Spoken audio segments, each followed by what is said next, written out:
Roberto Jaume y Luis Müller para contarnos su historia hasta la actualidad, que vamos a ir desarrollando en distintos programas. ¿Cómo les va? Bien. En capítulo vamos. ¿Cómo? En capítulo digo que vamos a En capítulos. Bueno. hacer la historia. ¿Cómo está ese espíritu? ¿Dispuesto para recordar viejas épocas, Sí, nuevas experiencias, sí. rebobinar un poco? Viene bien rebobinar un poco, ¿no es cierto? Pasó mucho tiempo ya de todo eso. Sí, pero creo que siempre está presente. Está empujando un poco todo esto también. Ah, sí. Sí, además es una especie de compromiso que uno tiene asumido así con un poco... No conmigo, ¿eh? No, con la historia del grupo y un poco las ganas de que se vaya sedimentando todo y siempre que lo que se produzca tenga coherencia con lo que se hizo y un poco con Claro. buscar nuevos caminos. Y además, ustedes junto con Virgen han quedado como el grupo más veterano de la ciudad. Y Lo cual ustedes... habla de la edad Eso no quiere decir, ¿no es cierto?, que sea un grupo viejo o anquilosado. Al contrario, es decir, que yo que a ustedes los vengo escuchando y siguiendo desde el comienzo, creo que en lo que ustedes hacen no tienen competidores, sinceramente. No para que se hinchen, ¿no?, sino porque es así. Y además, felizmente, ustedes, según mi criterio y mi gusto personal, lo cual no significa de que sea el de todos los oyentes, es el único grupo que todavía sigue haciendo música instrumental aquí en Santa Fe. Felizmente. Digo felizmente porque al hacer música instrumental se obliga al oyente a escuchar la música. Sí, eso es... O a correrlo directamente, o a que se vaya. Sí, El que le gusta la canción, le gusta el mensaje, la poesía, se va. Y el que le interesa la música, ¿no es cierto?, como música, como tal, los va a apreciar a ustedes, los va a seguir, los va a escuchar. Es el riesgo que se corre, más en este momento, ¿no es cierto? Con la historia. Claro, y además es como yo he dicho en otros programas, ¿no?, que en la cancha se ven los pingos, porque, es decir, ustedes pueden de pronto tener un buen cantante, ¿no es cierto?, con buena poesía, una voz afinada, una voz agradable, una serie de palabritas, ustedes le hacen un simple acompañamiento, bueno, perfecto, es algo profesional, pero al no tener cantante, y al ustedes desarrollar un recital de 1 hora, 2 horas y media, ¿no es cierto?, enteramente de música instrumental, ahí verdaderamente se ve si ustedes sirven como músico o no. Porque no acompañan a nadie. Ahí tocan ustedes. Hay que poner la cabeza. Entonces ahí sí se ve, en la cancha se ven los pingos, ¿no? De cualquier manera, creo que la opción del cantor es válida. Claro, por supuesto. Y me refiero que es válida sin tener que caer también necesariamente en ser acompañantes de. Claro. De repente claro, es decir, la música de King Crimson de tuvo bueno, cantores, sí, pero es claro, un 80% de música. Claro, es decir, de pronto, ¿no es cierto?, si hablamos como en el caso de John Anderson, el cantante de Yes, que claro, es un cantante que utiliza la voz como un instrumento, claro, entonces sí, o como los cantantes de jazz que utilizan la voz como un instrumento musical más. Pero lo común, ¿no es cierto?, lo que ocurre en la música pop general, sí, y que es lo que ocurre en nuestro país, es el cantorcito, que se acompaña simplemente. Claro, sí, con una banda de acompañamiento, claro, que lo único que hace son arreglitos entre estrofa y estrofa. Y que de pronto les resulta a ellos lo sumamente fácil. Sí, así sí, que... volcarse a eso es relativamente fácil, hay que saber, claro, hacerlo de cualquier manera, ¿no es cierto? Y además, porque para hay ustedes... gente que hace eso y es aburrido. Sí, también, ¿no? Para ustedes mismos que hacen música instrumental también es un reto porque ustedes se ven obligados a profundizar más la música, para no caer en el tedio también. Sí, sí. Y evidentemente que nos cuesta todo eso porque nos ha llevado a graves conflictos, personales e internos, ¿cierto? Porque nos ha llevado a cuestionarnos muchas veces qué era lo que estábamos haciendo, a por ahí tener que parar el tren de estar tocando de ensayos porque no terminamos de engancharnos, porque evidentemente hay que estar exigiéndose, estudiar, claro, ver qué es lo que hace, para dónde vamos a salir y no hacer una cosa totalmente rutinaria. Claro. Bueno, vamos a ser un poquito formales. Historia. Me interesa a mí personalmente y pienso que a los oyentes que siguen este programa también, ¿no? Es una forma de ubicarse en el espacio, en el tiempo, ¿no?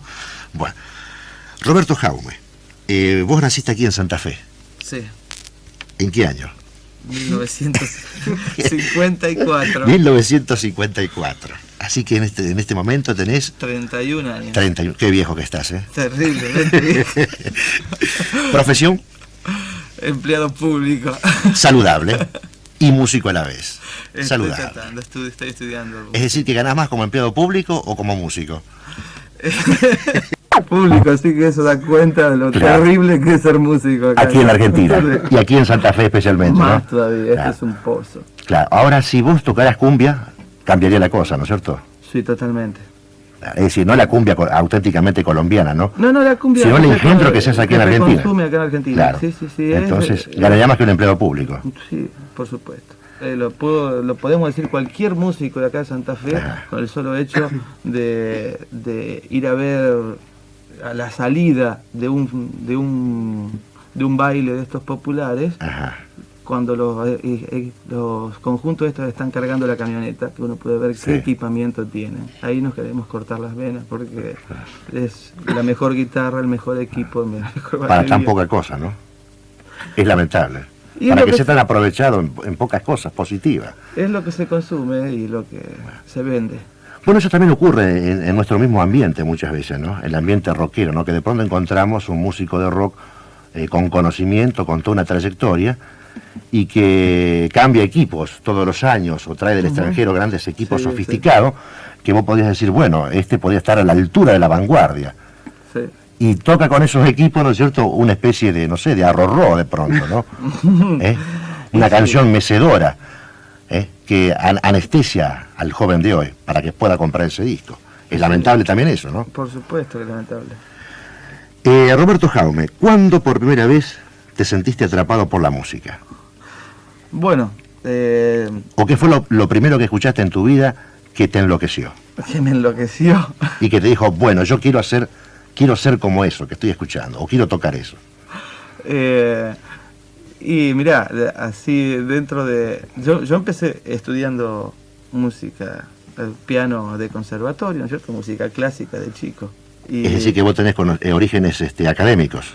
sí, porque hice todo el curso de conservatorio Ajá. que se hace de chico. ¿Aquí en Santa Fe? Aquí en Santa Fe, ¿no es cierto? Estudiando piano, bueno, terminé el curso y así cerré el piano, no leí nunca más lo que había estudiado. Pero de momento todo eso queda. O sea, Sí. el gusto de lo clásico lo tengo totalmente internalizado. Y ahí empecé a improvisar, a tocar de oído, sacar piecitas en el piano, solo en casa, hasta que empezamos a juntarnos con algunos chicos. Y bueno, uno, medio que mi generación empieza con los Beatles, Rolling Stone, en esa época. Que Eso escuchaba vos en un comienzo. la música popular rockera es lo primero que empecé, por el lado que me enganché fue por eso. Vamos a hacer un parate. Lo mismo para Müller, por ejemplo. ¿Desde dónde? ¿Desde la edad? Desde la edad también. ¿Naciste aquí en Santa Fe? No, o en San Jerónimo Norte. San Jerónimo Norte. Sí, Ah, sí. entonces más gringo Del ya, interior. ¿no? Sí, sí. Alemán. Así es. ¿En qué año? 55. 55. Es más joven todavía, Sí, ¿no? sí. Meses más joven. También he hecho en mi pueblo hice desde chico estudio de guitarra. A los 8 años más o menos creo que. ¿Guitarra clásica Guitarra o...? clásica. Ajá. Después compré una eléctrica, a los 14, 15 me fui con una orquesta a dar vueltas por ahí. ¿Qué tocabas? ¿Pasodobles? No, pero música de baile, digamos, de esa época era la época de los iracundos, todo eso. El Chevere. Claro, sí, los iracundos, todo ese tipo de cosas que... Bueno, gracias a eso me pude comprar los primeros instrumentos. Eso me lo puedo haber pagado prácticamente ¿Qué con primer instrumento compraste? una guitarra nacional, Ajá. con una especie así parecía una carroza de carnaval, porque tenía un montón de teclas, estaba forrada en un carey de estos, Ajá. así tipo piel de víbora, Pero a vos se te una caía- tapa pero a vos se te amarilla. caía la baba. Estaba contentísimo. Sí. Sí, realmente esa guitarra era una cosa, un objeto de eso para tener así en un museo quiche de esto del ¿La conservás todavía? No, tuve que venderla para ir escalando. Comprarme otra. Comprarme otra. ¿Y qué tocaste con esa guitarra por primera vez? Ay, no recuerdo, pero para esa época yo tenía, aparte de los Beatles, y bueno, un poco después, yo empecé a escucharlo a Santana y eso fue lo que me abrió la cabeza para otro lado, ¿no? hasta ese momento yo estaba muy enganchado me gustaba mucho Arcoiris, Almendra y Ajá. Manal. Y escucho a Santana y digamos, da vuelta un poco la mano así del blues y el rock que se escuchaba acá, a toda esa onda latina, un sonido totalmente nuevo con la guitarra.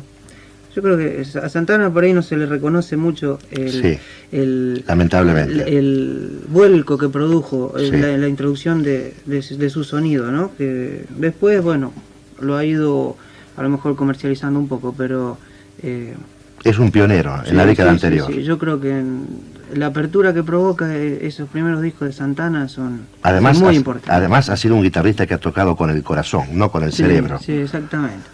Y bueno, de ahí empecé a buscar mis primeros sonidos, ¿no? Comprando un poco equipos que respondan a ese tipo de sonoridad. En esa época en Buenos Aires se fabricaban, había unos equipos bastante buenos y bueno, acercándose a eso, empecé a tocar música un poco más, digamos, casi calcándolo a Santana, ¿no? Un poco así empezó la búsqueda de un sonido propio.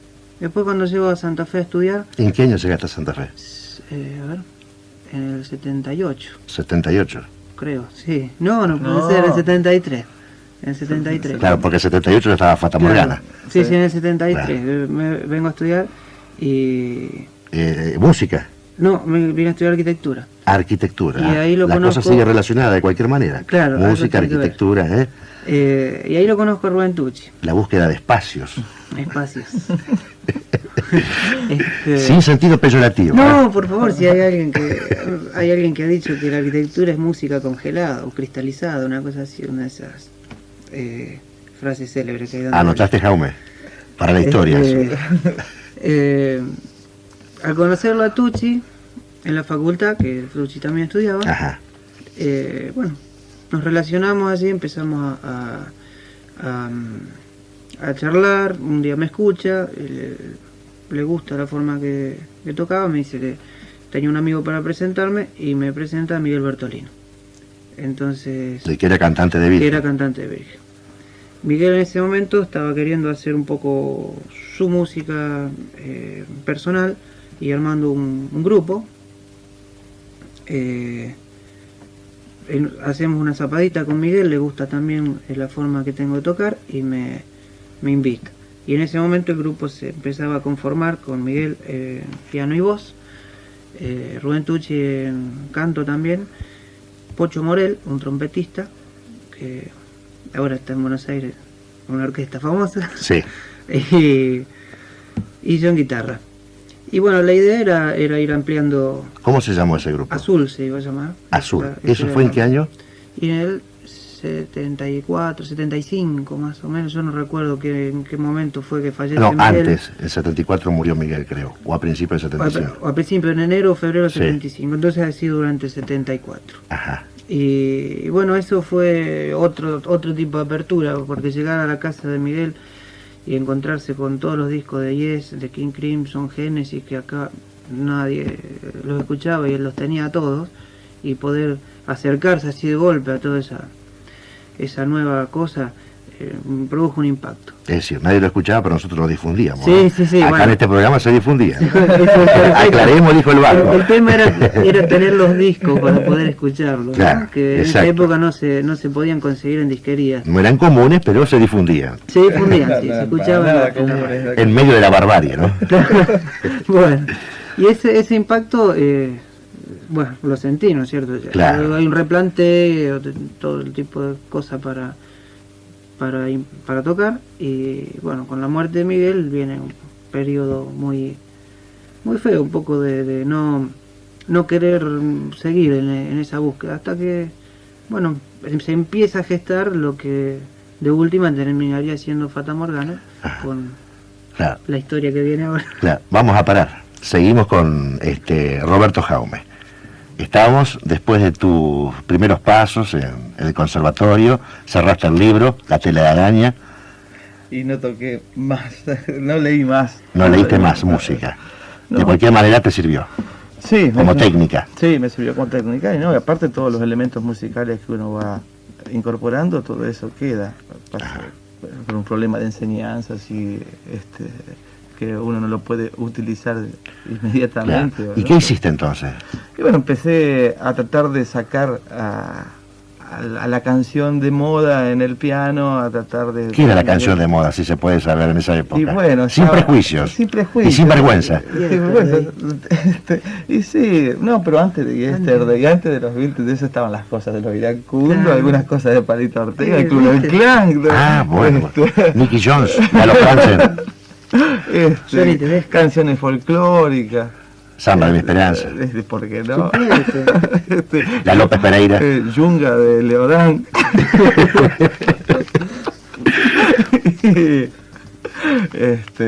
Los iracundos en Roma. Fanny. Bueno, todo eso te recibió, digamos, como ejercicio, ¿no?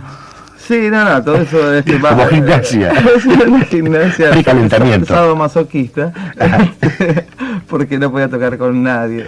Hasta que empezamos a juntarnos con amigos a tocar la guitarra y ahí empezamos a tocar cosas de Creedence, me acuerdo. Tenía un amigo que le gustaba mucho Creedence, tenía el long play ese Cosmos Factory, había salido. Y entonces empezábamos a sacarlo todo eso. Algunas cosas de Santana también habíamos sacado. ¿Ya te ves relacionado con Müller? No, todavía no.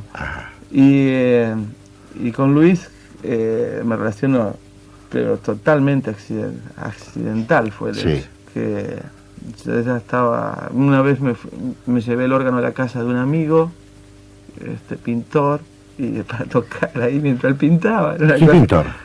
Hugo Lafranconi. Hugo Lafranconi. Pintor santafesino, peleador. Allá en Guadalupe. En Guadalupe, que hace mucho tiempo viene trabajando. Ajá. Y ahí no fue que Luis pasó por la casa también de él, era un poco un centro de reunión. Yo también estudiaba arquitectura, ¿no? Y era un poco el centro de reunión de todos los loquitos sueltos de acá, de Santa Fe. Y vio el órgano y me presentaron ahí en un recital de Aspergillus Negros. Aspergillus Negros, exacto. Ahí no.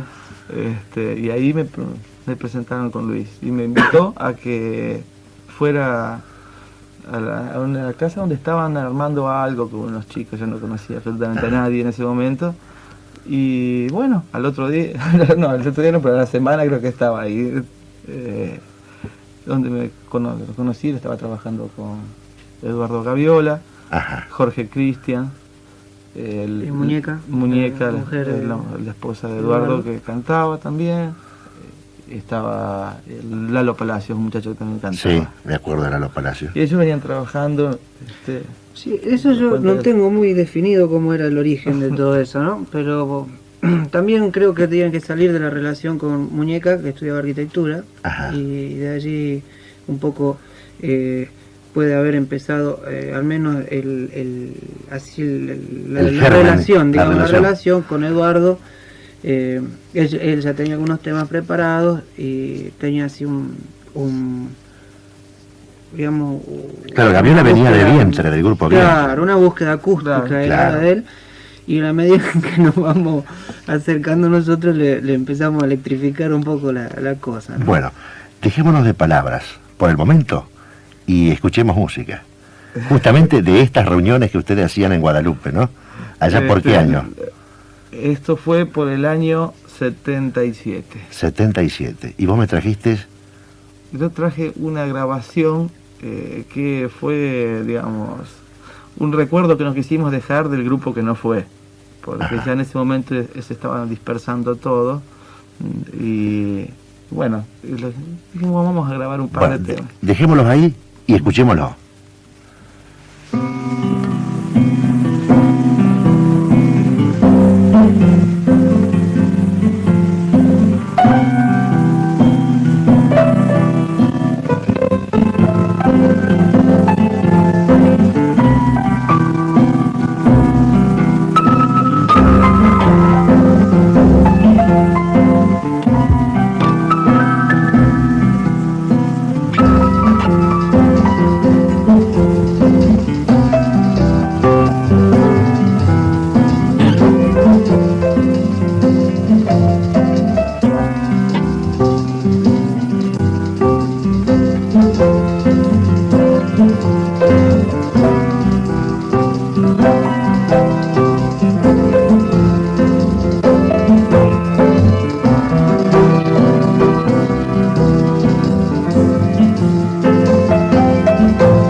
amapola reciente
un pedazo de historia, o un comienzo, ¿no?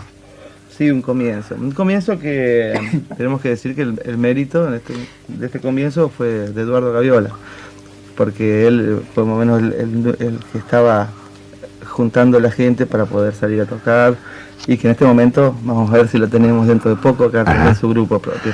¿Esto cómo se llamó, que escuchamos? Esta era la canción de Lili Cree. Canción de Lili Cree, de Gaviola. De Gaviola. Por Gaviolas Band, podría ser, ¿no? ¿Y quiénes integraban esta Gaviolas Band? En este momento, esta grabación se hizo... Año 77, ¿no? Año 77. La hicimos yo en teclado, primero. Roberto Jaguar, en teclado. ¿Qué involucraba teclado en ese momento? Piano acústico. Ajá. La única vez que toqué piano acústico. Nada más. Y nada más. Después Eduardo en guitarra acústica y canto, Muñeca en canto. ¿Quién es Muñeca? La esposa de Eduardo. ¿Su nombre es? Liliana Cristina, por eso por Lili Cree. Bueno.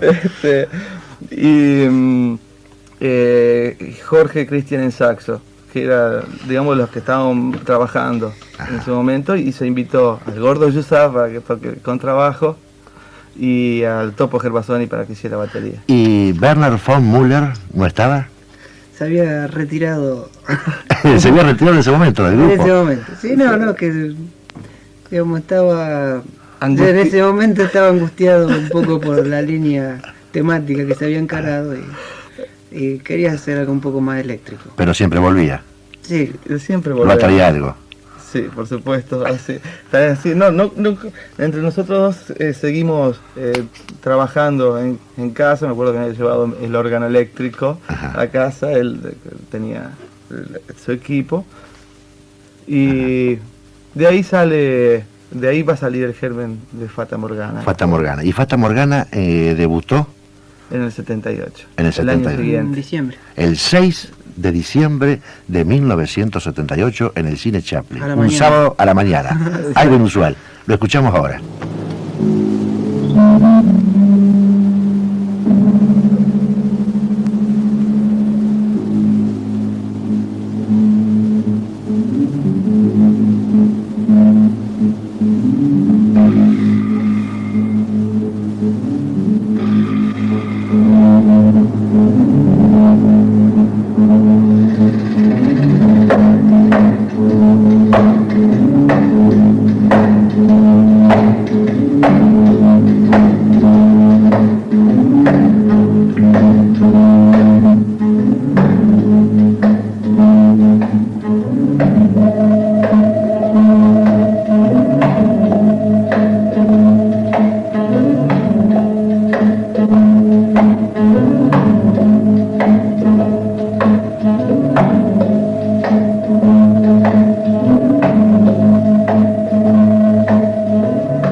Llegara también, ¿no? Hoy.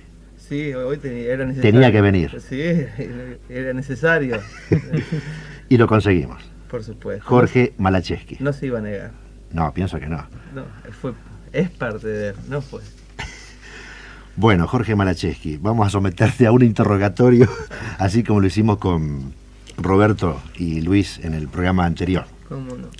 Un poco así como para ir dando una serie de datos a los oyentes para que vayan ubicándose en el tiempo y en la historia del rock santafesino, del cual vos formás parte desde los prácticamente inicios, ¿no?, de la década anterior. Uh-huh. ¿Cuándo comenzaste a hacer música? ¿Cuándo fue la primera vez que te sentiste atraído por la música? ¿Qué fue lo primero que escuchaste en tu vida que te impactó y te dijo, bueno, yo quiero tocar? Bueno, Cuando iba por los 9 años, Perdón, algo más que me faltaba. ¿En qué año naciste? 1957. Más joven que Jaume, ¿no?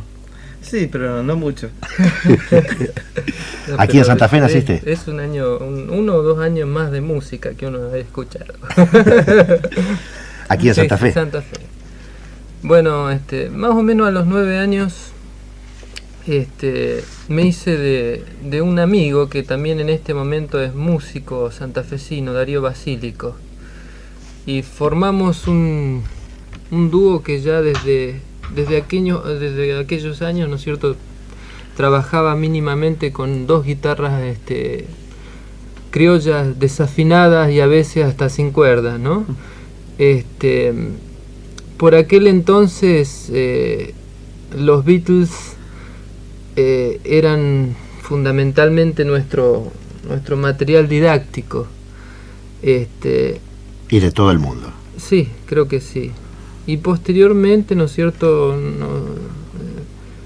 escuchábamos un poco de Creedence Clearwater, Led Zeppelin aparecía por aquella época, Steppenwolf, es decir, nos íbamos nutriendo un poco de lo que las generaciones mayores de aquel tiempo nos acercaban. Se daba el caso de que Darío tiene un hermano, ¿no es cierto?, que es 4 años más grande que él, y nos iba acercando, ¿no es cierto?, todo un contenido de música que para nosotros era a cada momento más nueva, ¿no? Y bueno, desde esa época ya guitarreábamos. Ajá. Formaron un dúo entonces con Basílico. Sí, me acuerdo que el primer tema que hicimos nos propusimos seriamente, ¿no?, como una propuesta de adolescente, nuestra primera composición. Entonces subimos con seriedad a un altillo que había en la casa de Darío y dijimos, bueno, ¿qué hacemos? Y bueno, salió así el primer tema, que se llamó La historia de un hippie. Ajá. En aquel momento estábamos muy impactados por todo el movimiento pop que llegaba a nosotros a través de las revistas de la época, Cronopios, La Bella Gente, Pin-Up, que también era parte del material, ¿no es cierto?, del cual uno se alimentaba en cuanto a música. Claro, es decir que son las etapas preliminares de la futura revista Pelo, ¿no? Exactamente. Sí, claro. La actual revista Pelo, porque la revista Pelo, hoy totalmente comercializada, lamentablemente tuvo una antecesora que se llamaba Pin-Up, y que incluso llegó a organizar el famoso festival Pin-Up, ¿no? Sí. El mismo director de la revista Pelo actualmente, con una posición totalmente distinta en la actualidad a la de aquella época, ¿no? Sí. Bueno, y después por supuesto pienso que nace Aspergillus, ¿no? No, ¿O hubo otra cosa? Bueno, alguna vez te voy a arrimar la historia, pero hay cerca de 15 grupos intermedios. 15 grupos. Exacto. Bueno. Es decir, cada uno iba dando lugar a una forma diferente de música. Generalmente guardo una grabación o más de cada uno de esos grupos. Por supuesto, no de buena calidad, ¿no es cierto?, porque eran grabaciones que se hacían en los ensayos y con grabadorcito. En aquel momento la técnica, ahora en iDeck uno tiene un grabador a cinta abierta como si tuviera una cajita de fósforos, ¿no? En aquel momento tener un grabador ya era una ciencia muy grande, alquimia era. Bueno, entonces te vamos a tomar el compromiso para un próximo ciclo, ¿no? Después de Fata Morgana, particularmente esa etapa preliminar, ¿no? De lo importante. Prefata. Sí, prefata. Tampoco hay que tomar a Fata como un límite, sin prefata y posfata, es terrible.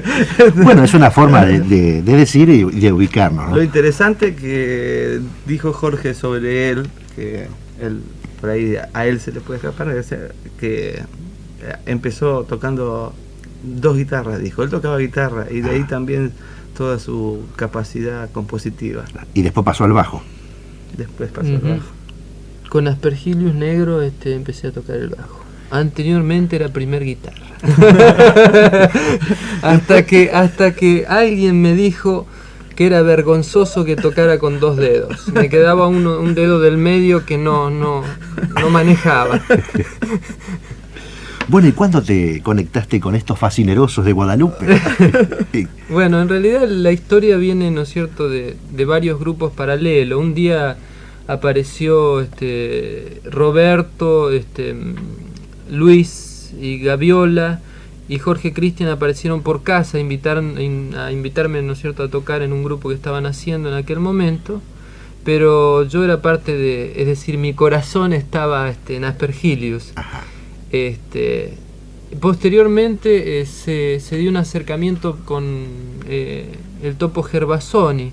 Íbamos a formar un grupo comercial en donde participaba un organista que se llamaba el Chancleta García. Sí. Bueno, ese grupo, digamos que iba a estar, no iba a estar, y cambiamos. Después entró Luis Müller. La cuestión es que en ese movimiento de gente, mientras tanto, lo conocía a Roberto. Roberto volvía a charlar conmigo.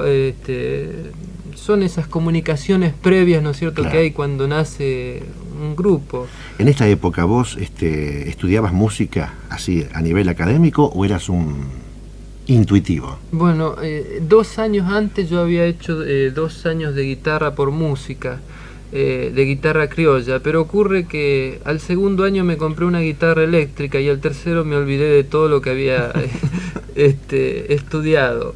Es decir, que prácticamente era un autodidacta. Bien, estamos entonces en el año 1977, que es donde dejamos en el programa anterior. La famosa esa zapadita que trajiste el lunes anterior, grabada en Guadalupe. Zapadita era un súper tema para nosotros. Lili Cris, ¿no? Lili Cris. Lili Cris. Es decir, el futuro germen, ¿no?, de Fata Morgana. Y ahora nos vamos entonces al año 78. Exacto. Nace Fata Morgana. Claro, en el 78, después de todos esos contactos, grupos fallidos,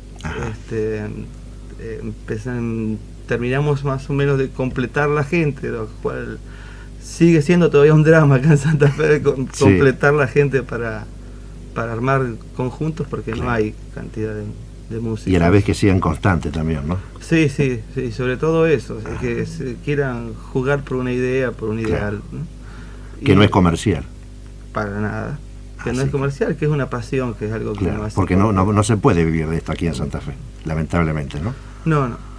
Y bueno, cuando terminamos de juntar la gente, de armar el grupo, estaba el objetivo todavía ese que contó Jorge, de armar un material así vendible.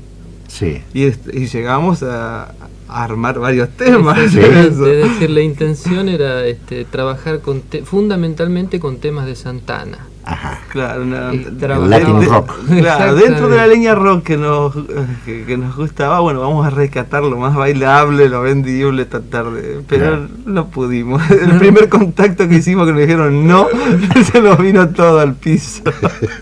Entonces dije, bueno, ¿qué hacemos? Seguimos perdiendo tiempo acá. Entonces florecieron los principios estéticos.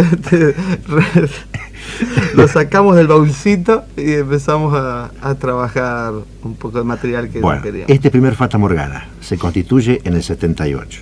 ¿Quiénes son estos pioneros? Bueno, estaba Luis Müller en guitarra, Jorge en bajo, Jorge Cristian en saxo, el Topo Gervasoni en batería, Atilio Álvarez en voz. Fue el primer y único cantante que tuvieron. Primero y único cantante que tuvo Fata. Ajá. Y yo en teclados. Atilio Álvarez venía teclados de hacer... teclado, porque tenía un órgano Colombo. El órgano Capri. Yo estaba escuchando la grabación que vamos a pasar ahora, en unos minutos. Tiene un sonido bastante parecido al Farfisa, ¿no? Sí, pero es más asqueroso. Pero lindo, lindo. Pero lo amábamos, era lo único que teníamos, y trataba de imitar el Hammond con mucho vibrato. Bueno, pero de cualquier manera se nota que se nota de que es tocado por alguien que sabe hacerlo, así que por más que tenga su sonido un tanto latoso, ¿no es cierto?, aceptable. En aquellos tiempos un hombre que tenía un órgano era como uno que ahora puede ir en ómnibus, ¿no? Era una novedad, ¿no? Y Claro. Roberto era, creo que no había más de 5 personas dentro de este tipo de música, ¿no es cierto?, Sí. que trabajaran Claro. con órgano. Es el poder económico. Yo era el dueño de la pelota porque tenía el órgano. Claro. Bueno, debutan ustedes rompiendo un poco así las reglas del rock santafesino, ¿no? Hasta ese momento, ¿no? En el cine Chaplin, no porque debuten en el cine Chaplin, sino que lo hacen un sábado por la mañana. Sí. Exactamente. Y creo que después de eso no ocurrió algo parecido tampoco. No sé si algún grupo tocó algún sábado por la mañana alguna vez aquí en Santa Fe. No, no. Me parece que no. No. Que Algo sea- raro, ¿no? Plena calle Sí, San Martín, sí, sábado a la mañana. Realmente, lo que pasa que, bueno, había mucha locura en ese momento, ¿no? Y muchas ganas de tocar. Aparte estábamos presionados por varias cosas. Una de las ganas de tocar, la gana de mostrar la falta permanente de posibilidades de tocar de siempre, de acá del lugar, Claro. ¿no es cierto? De tener que armarse los Pero recitales. reconocerle que lo hicieron también como para hacer algo original también, ¿no? No, ¿Sí? por supuesto, lo decimos porque dijimos, bueno, vamos a tocar un sábado, quién sabe cuándo vamos a volver a tocar. Claro. Se nos iba Jorge a fin de año, hacían 2 Ajá. meses se nos iba Jorge Claro. Cristian, que se iba para México. Y dijimos, bueno, si ya armamos todo para tocar un sábado a la tarde, vamos a tocar a la mañana también. En una de esas atraemos algo del público ese que la gente esa que camina por la calle Claro. y dice que vamos a mirar, a pararnos en la esquina de calle Mendoza y San Martín. No, pero fue exitoso. Yo recuerdo que la gente aplaudía acaloradamente, contento, todos. No, una respuesta del la público respuesta fue buena. importante, ¿eh? Pero el público que fue el que iba a los recitales. No enganchamos a nadie de lo que caminaban en San Sí, Martín. sí. Un poco la familia, ¿no? La familia rockera santafesina. Sí, fiel. Sí. A las 10, ¿no? Creo que fue ese recital. A las 10 de la A mañana. las 10 de la mañana. Y vamos a escuchar un tema de este recital histórico. Un tema justamente de Jorge Malacheski. Este tema se llama, si no me equivoco, Visión sugerida por una tela de araña. Exactamente. Algo surrealista. ¿Artaud tiene que ver acá? No, totalmente al revés. Baudelaire, Apollinaire. No, es totalmente realista. Es decir, lo que el título dice es lo que generó, ¿no es cierto? Es decir, a mí me gusta por ahí cuando en la siesta uno se pone a tomar sol, Ajá. cuando lo hay. Sí. Y mira, ¿no es cierto?, al costado, y bueno, había una telaraña ahí. Y entonces empecé en aquel momento estábamos haciendo música y eso sugirió el tema de una canción, y bueno, así fue. Ya, lo que pasa es que lo que para él puede ser realismo, hay que considerar que para el resto Surrealismo. es complicado. Es Y surrealista. más en esta época, ¿no? Que la cosa gira hacia lo fácil, lo concreto, ¿no? Exactamente. Hacia el menor esfuerzo. Bueno, justamente por eso vamos a agredirlos a los que están acostumbrados a escuchar algo fácil y concreto con este tema. Vamos. ¿Cómo no?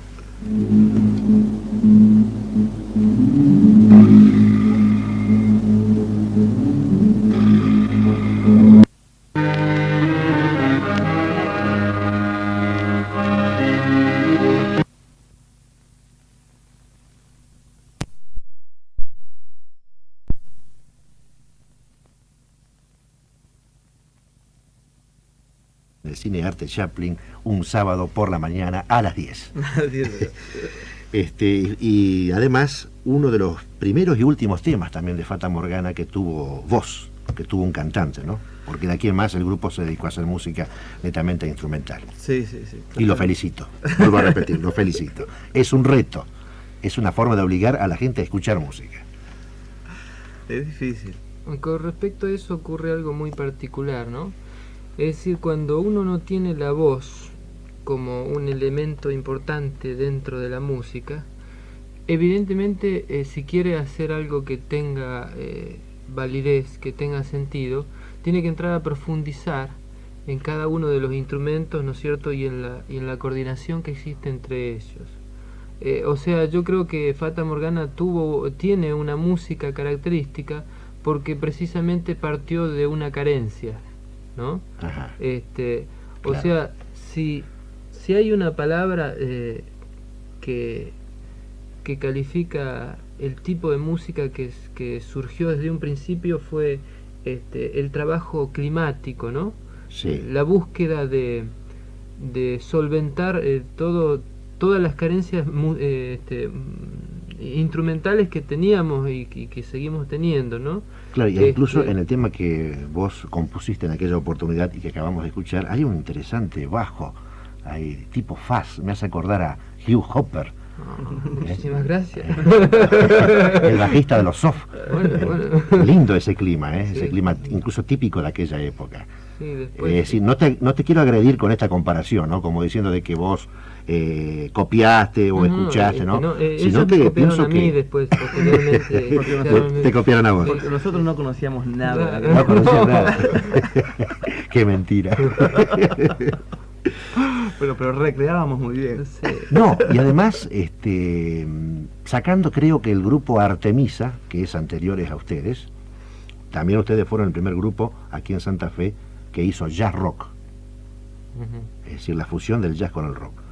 Creo que Artemisa fue anteriores a ustedes, Sí. que hizo un recital despedida con Daniel Farías en la Sala Moreno, Exactamente. que incluso hicieron algo también de free jazz en esa oportunidad. Ujú.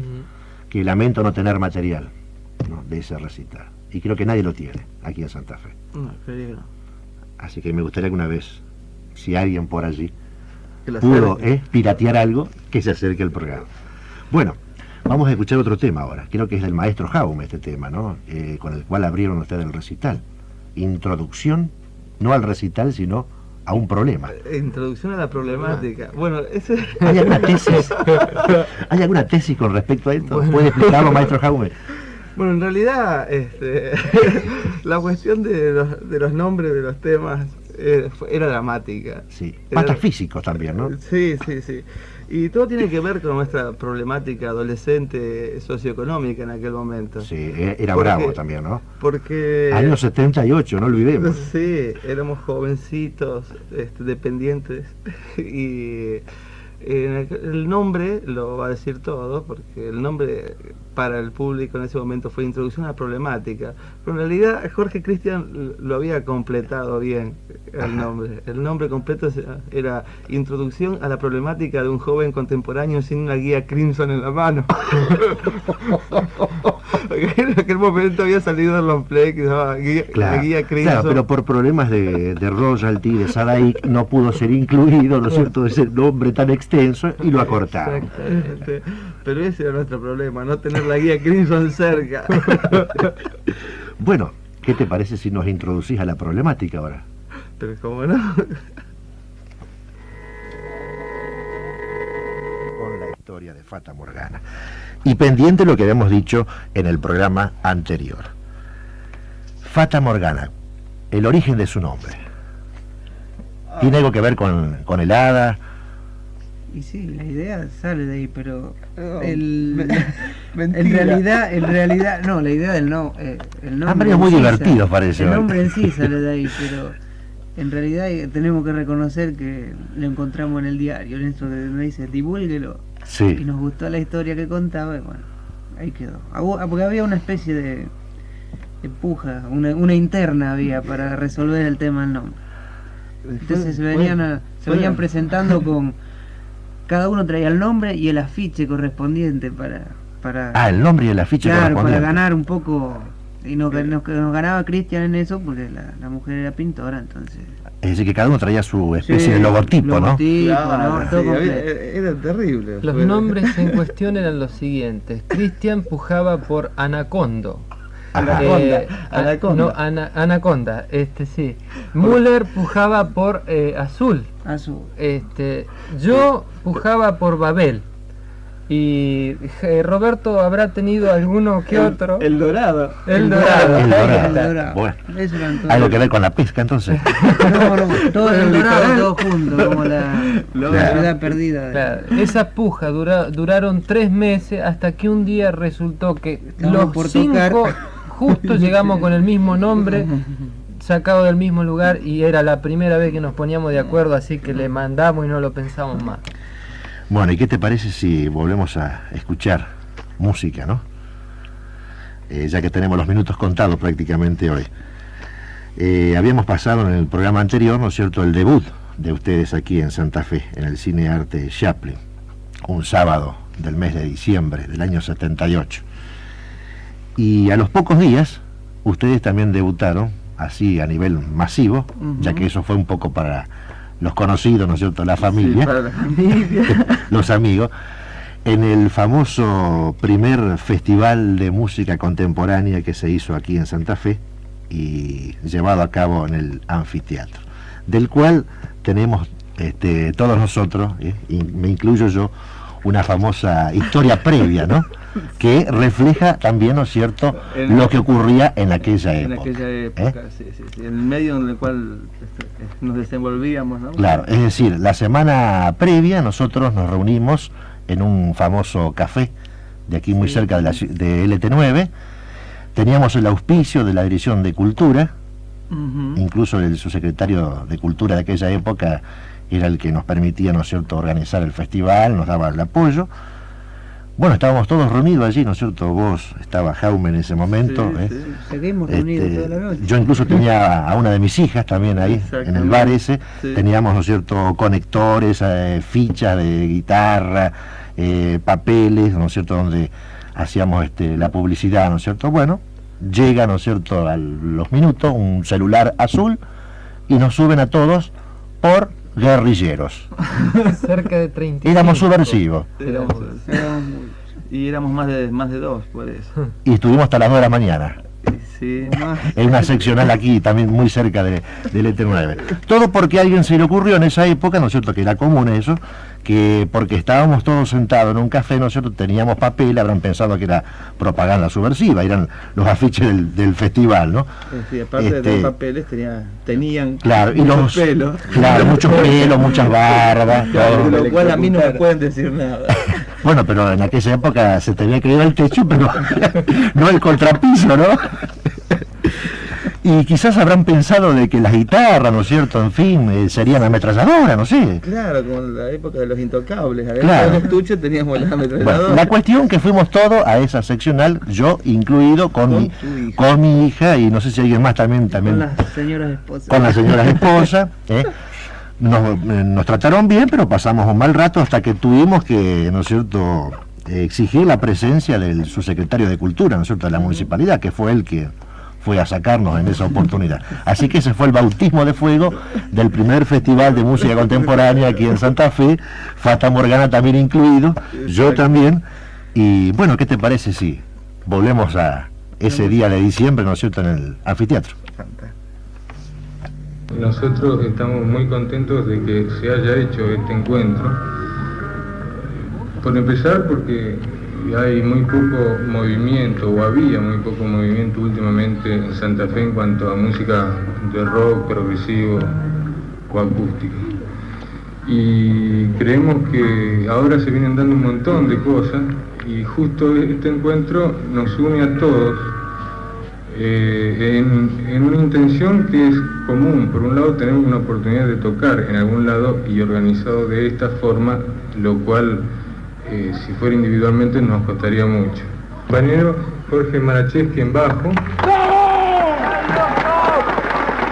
sector norte, Roberto Jaume en teclados, Guillermo Topo Gervasoni en batería, percusión. De los viejos.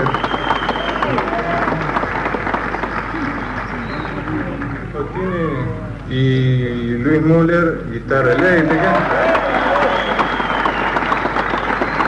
Y Jorge Cristian sax.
tema bastante largo que debemos cortar por el poco tiempo que disponemos. Y su título también, Viaje de un largo día hacia la noche, de Jorge Cristian por Fata Morgana. Una actuación realmente brillante, ¿no? No sé si brillante, pero muy afectiva fue. Muy emotiva, porque Muy emotiva. esa misma noche Cristian tenía ahí la valijita preparada para irse a México y de ahí por 2 años no lo volvimos a ver, o más. ¿Cuánto pasó? Y de 78. años, Y de 78. Y esa Claro. noche estábamos tocando y sabíamos que era la despedida con él, ¿no? Bueno, se va Jorge Cristian. ¿Qué ocurre, Malacheski? Bueno, ¿Siguen como cuarteto? seguimos como cuarteto, pero con algunos altibajos. Es decir, la cuestión era cómo solucionar la ida de un músico, de un músico importante. Roberto estaba un poco indeciso en cuanto a su actitud con el grupo, o sea que prácticamente se puede hablar de que en ese momento algunos de nosotros, especialmente con Luis, nos reunimos para tratar de trabajar la música que vendría. Roberto se separó un poco en ese momento y fundamentalmente quedamos trabajando con Luis. El material que yo traje, ¿no es Sí. cierto? Es digamos la parte de la historia que no se conoce. Lo primero que vamos a escuchar es un tema que hacíamos con mi hermano. Mi hermano en ese momento se estaba pensando en la incorporación de él. Toca la flauta, tu hermano, ¿no? Tocaba la flauta traversa. O sea, eran los proyectos de tema que iba a tener el futuro Fata Morgana, porque de alguna forma Roberto estaba un poco separado, pero se sabía que estábamos esperando el momento para... Bueno, y entonces el tema ¿cómo se llama? Yo Sotot.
Los hermanos Malacheski. Exactamente. Jorge, Jorge y Eduardo Malacheski. bajo, Bajo y Eduardo flauta traversa. parecía un chelo, Hay una tendencia ¿sí? A conseguir el sonido del chelo. Exactamente. ¿Qué clima? un tanto onírico, surrealista. Tiene que ver con el nombre del tema, ¿no? Yog-Sothoth, que es un personaje de Lovecraft. En aquel momento yo estaba muy entusiasmado con toda la literatura fantástica, especialmente de Lovecraft. ¿El tema siguiente? Bueno, el tema siguiente no tiene nombre, es un tema en proyecto que trabajamos con Luis Müller. Es decir, son esas cosas que son chiquitas, que se hacen y que nunca terminan de terminarse.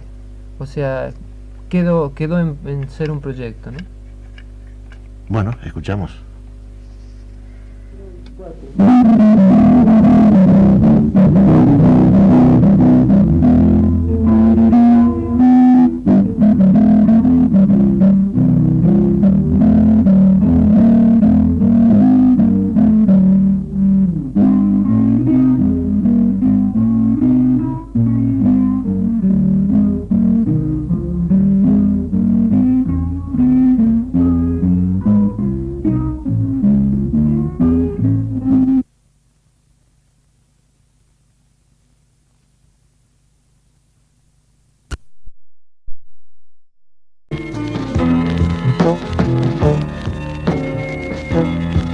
Historia del rock argentino.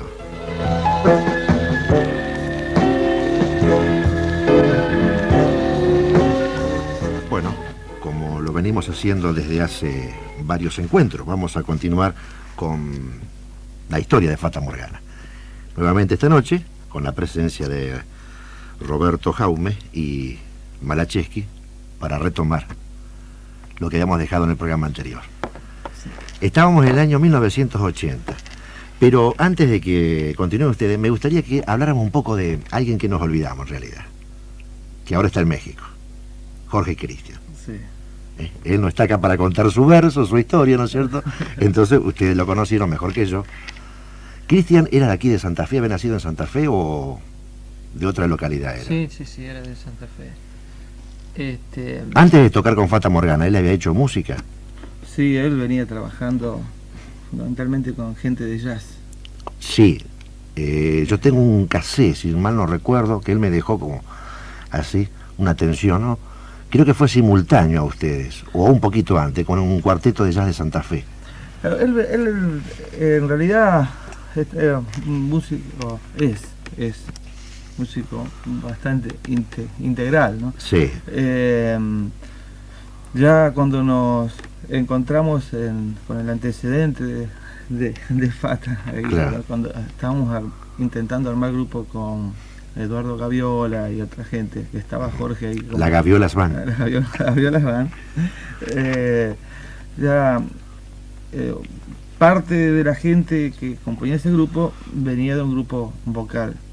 Ajá, un grupo vocal folclórico. Folclórico. ¿Y ahí estaba Cristian? Y ahí estaba Cristian. ¿Cantaba? Cantaba. Cantaba con el grupo que integraba Lalo Palacio, Cacho Ramallo, Tito Gatti, Cantoral, creo que se llamaba el quinteto, un quinteto vocal de folclore. Sí. Él trabajaba ahí. Y inclusive en este grupo que armábamos también cantaba Jorge y tocaba el saxo. Paralelamente tocaba con... Es decir, cantaba en los ensayos.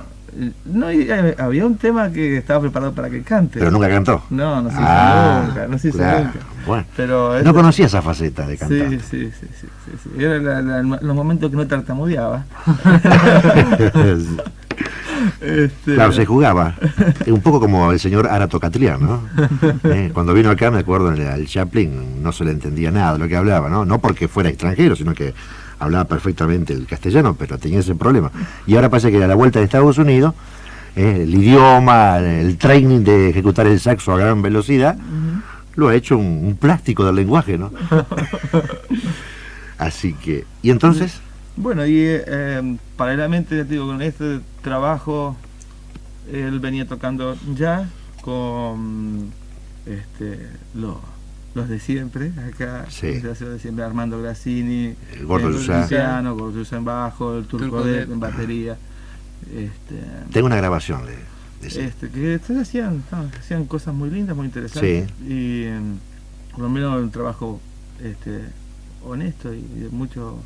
Bueno, él era un poco el que los había enganchado a esta gente del jazz con la onda tipo Miles Davis y John McLaughlin. Sí, claro, traía todo. Sí. Los habían modernizado un poco. Sí, un tipo muy inquieto, y, con mucha fuerza, con mucha garra, mucho estudio. Estudiaba permanentemente también él. Paralelamente estudiaba en el Instituto de Música también, Hay el saxo. un dato cómico también, ¿no? Se puede decir que tenía un carácter de profesionalidad que, sacando Guillermo Gervasoni, no teníamos ninguno de nosotros. Sí, Nosotros ensayábamos hasta tarde generalmente, y él terminaba de ensayar con nosotros y se iba a tocar con los Pascualitos, que le decía, Ajá. porque él tocaba en un grupo de cumbia. Ajá. Es decir, se iba a hacer cumbia, a ensayar cumbia, después de ensayar con los Fata Morgana. Fue un momento de necesidad económica, Claro. que, bueno, estaba volcado plenamente a profesionalizarse en la música. ¿Y su vida a México, a qué se debió? ¿Simplemente quiso probar nuevos horizontes o consiguió una beca o alguien que le prometió trabajo allá? Evidentemente, el horizonte acá en Santa Fe se le había achicado, lo tenía amontonado, ¿no es cierto? Claro, bastante oscuro para él, ¿no? Claro, porque él estaba con una perspectiva de dedicación a full time en la música. Y acá, más que la cosa amateur, el hobby de nosotros, Claro. no propone Santa Fe, no lo propuso nunca y todavía no lo propone. Y bueno, la perspectiva, o digamos, la opción obligada de todo tipo, así como podemos contar el caso de Roberto Schopp también, Sí. es irse a Buenos Aires, tipo que se quieren dedicar a la música, ¿no es cierto? Claro. Bueno, eso a él no le interesaba demasiado, y todo salió a raíz de la posibilidad que tuvo por una beca, entonces la novia, Sí. la actual mujer de Jorge, que es pintora, Ajá. de hacer un curso de muralista, algo así, por En México y Ciudad de Centroamérica. Ajá. Y se fue ella primero con esa posibilidad, con ese viaje, y bueno, ahí le abrió las posibilidades para ir él allá a ver qué pasaba, a tocar, y por supuesto le fue muy bien. ¿Tenés grabaciones de Cristian en México? No la tengo yo, hay acá en Santa Fe, la tiene el gordo de Yusara, seguro. Sería interesante conseguir Y la alguna, vamos ¿no? a traer, ¿Eh? por supuesto, la vamos a traer porque es un trabajo hermoso, un muy buen ¿Y trabajo. cómo está él en este momento en México? ¿Le afectó así de alguna manera el terremoto o no estaba en el lugar del evento? ¿Sí? No estaba en el lugar, él vive Afortunadamente, cuando hicimos las averiguaciones necesarias para ver si había tenido algún problema, nos encontramos con la feliz noticia de que 3 días antes había tenido su segundo hijo. Ajá, Así que en vez de... Es decir, nos encontramos con una linda noticia. sin ningún problema. Bueno, vamos a retomar la historia de Fata Morgana. 1980. Bueno, ahí quedamos en que reiniciamos después de un parate, el primer parate de Fata, y recomenzamos con ese festival, ese concierto en la Sala Moreno. Sí, que escuchamos algo. Que escuchamos un tema de la vez pasada. Y bueno, ante ese año, después conseguimos una conexión para tocar en Rafaela, en un recital que auspiciaba la Secretaría de Cultura de la Municipalidad. Sí. Y bueno, nos fuimos a tocar allá con esa formación. Y nos fue muy bien. Es decir, hay una característica, ¿no? Que es la característica propia del que está mucho tiempo trabajando en algo y llega un momento en que necesita volcarlo, mostrarlo. O sea, en el grupo nació una nueva propuesta, que era comenzar a moverse.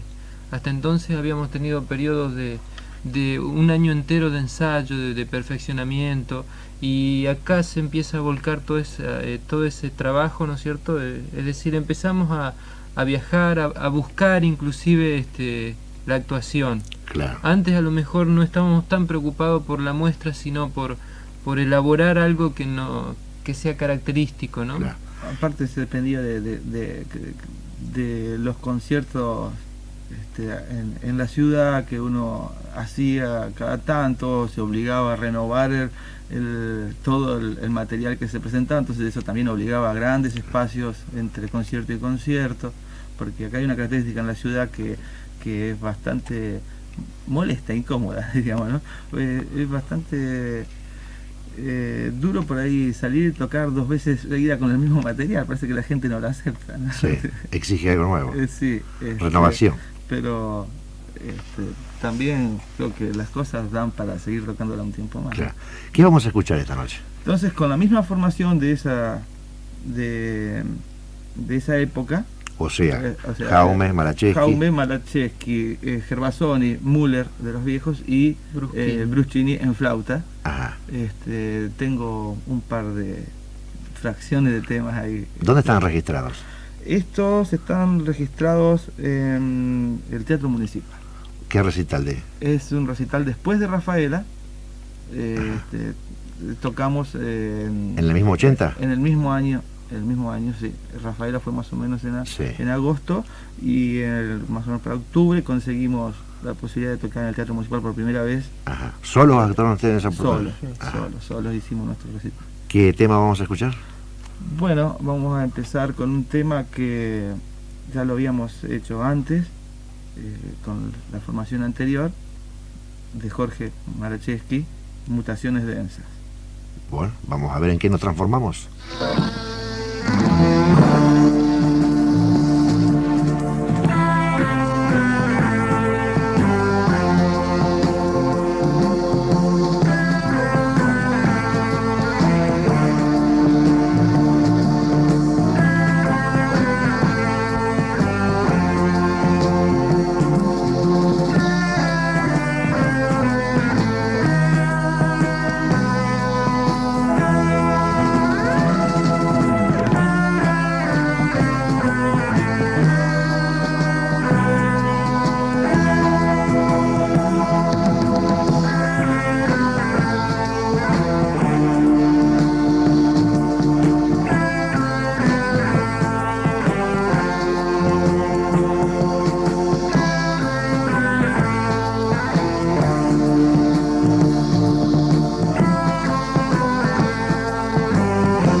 este clima selvático tipo Nanás Vasconcelos, el responsable es el señor Guillermo Gervasoni, ¿no? Sí.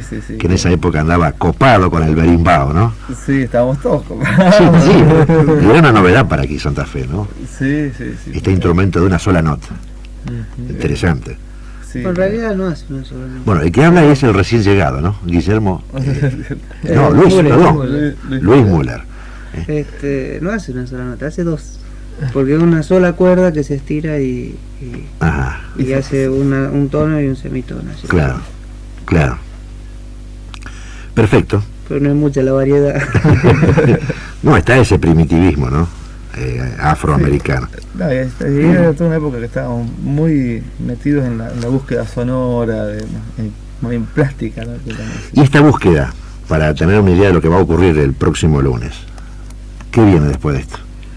Bueno, después de esto ya pasamos a la nueva formación del grupo, porque de este recital al mes nomás sufre una modificación, se aleja Bruschini y Guillermo Gervasoni. Justo teníamos ya concretado una invitación para tocar en Buenos Aires, así que salimos desesperados a conseguir los reemplazos, y bueno, ¿Y hay cambios musicales? Y hay algo de cambio. Bueno, dejemos la incógnita para el lunes. Les agradezco nuevamente la presencia de ustedes. Bueno, Que quede de suspenso. perfecto. Esto fue Músicos sobre Música. Se difunde los 10 lunes, minuto después de la hora 23. Creación y conducción, Daniel Caminiti.